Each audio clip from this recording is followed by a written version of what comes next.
I've mentioned the book Taking America Back for God by Perry and Whitehead before on this channel, and eventually I'll do a longer discussion of it.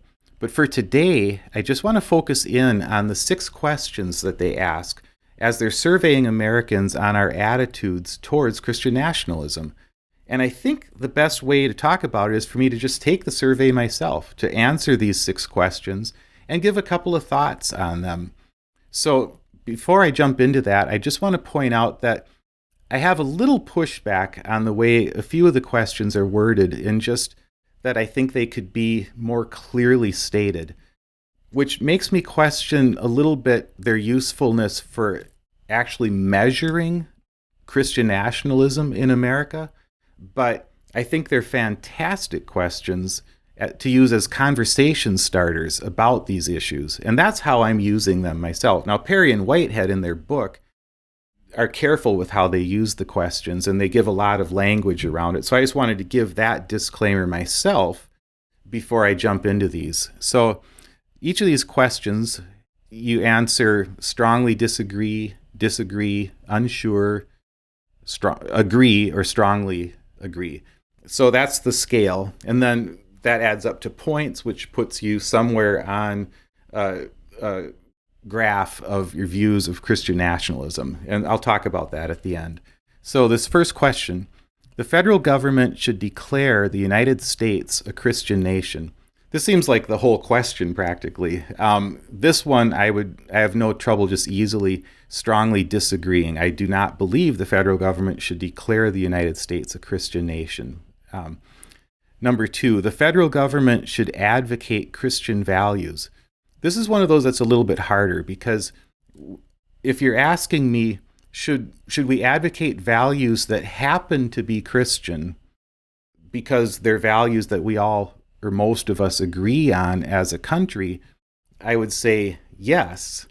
But if you're saying, should we advocate for explicitly Christian values, then I would say no. And I'm going to use this example. Take Sabbath law. In Minnesota, we have a law that you can't buy a new car on a Sunday. We still have that law. You can drive all around new car lots in Minnesota on a Sunday, look at the cars, but you can't buy one.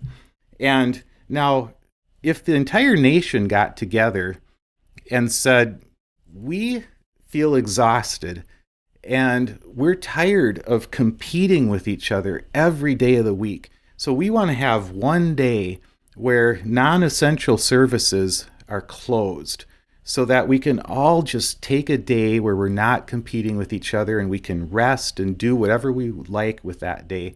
But it has no relation to Christianity or Judaism or any religion that talks about a Sabbath. Well, that's something that a nation can do. But if you're saying, I believe people shouldn't work on the Sabbath because I'm a Christian, and by the way, the Sabbath is a Sunday, so therefore we should not have businesses open on Sundays, I wouldn't agree with that. That's advocating for a Christian value specifically.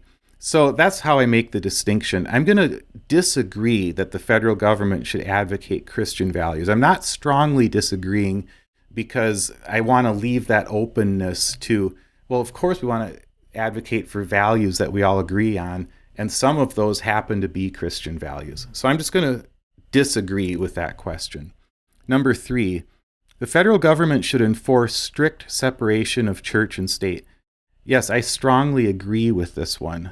And part of that is, I was raised Roman Catholic, but then in my 20s, I became a Baptist.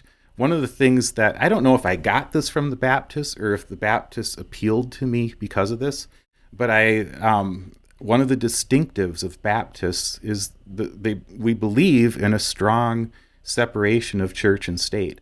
So you might not know that by the way that some of the Baptist churches in America talk and act, but that's actually a Baptist distinctive that I still hold.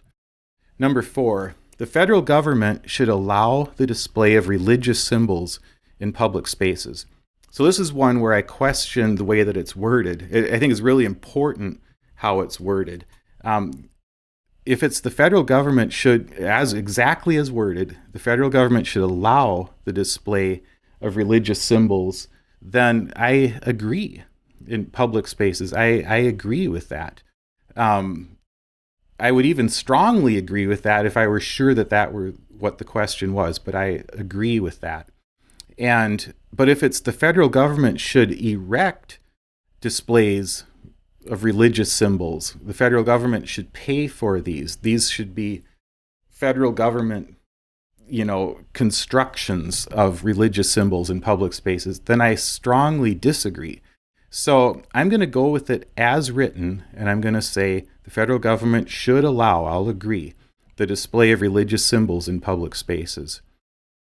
Number 5, the success of the United States is part of God's plan. So this one is so difficult because, first of all, there's something about someone's theology in this too, where you have to ask yourself, in general, what is my theology of divine providence, and do I think everything that happens is part of God's plan? So I'm going to try to take that question out of it when I answer this. So I'm not answering a theological question about divine providence when I answer this. I'm answering specifically, because this is what I think they mean. Does God particularly favor the United States and want the United States in particular to be successful? Is that his plan? And I'm just going to strongly disagree with that. So I'll disagree with that because I want to leave open this whole question about, of course, God is at work everywhere. So, okay, I'm going to disagree with that. Number 6, the federal government should allow prayer in public schools. Again, I don't like how it's worded. I believe for sure the federal government should allow prayer in public schools. I think if I were an atheist, I would still strongly agree that the federal government should allow prayer in public schools. By that I mean a student choosing to pray. Of course we should allow that. But I wonder if this is meant to be the federal government should institute prayer in public schools, in which case I would strongly disagree with that. So I'm going to just take it as worded, and I'm going to say the federal government should allow prayer in public schools. I'm going to agree with that, but I'm not going to strongly agree because I have this question about what exactly does it mean. So those are the 6 questions, and if you look at a chart where people answer these questions, you can see that we're kind of all over the board on these questions in America. And you can study that chart you can freeze it and study that chart on your own if you'd like. But then if we move on, though, to what Perry and Whitehead do with these answers, basically the answers add up based on how you do it to this number of points. And Perry and Whitehead divide us up into what they call rejectors. So they're just absolutely against anything like Christian nationalism. Resistors, sort of against it. Accommodators, sort of okay with it. And ambassadors that are like, heck yeah. So when we look at this, and I added up my scores from the strongly disagree to agree, and I came up with an 8 for myself, and you can do the math if you want on that. But as an 8, that puts me right in the resistor range. And again, I think, Perry and Whitehead talk about each of these groups. And so it's a very instructive book when it just talks about these groups. But I don't think that it's like anything ironclad about this. This is really, I say, a conversation starter. So I'm a resistor by this. But for instance, if I had interpreted that question on school prayer as government instituting school prayer, I would have moved firmly into the rejector camp just by that one interpretation of that question. So I'd be careful with the measurements. But I think overall, though, this is a great conversation starter. These are good questions to, if you have people in your life that you feel like talking about these issues with, these are good questions to ask.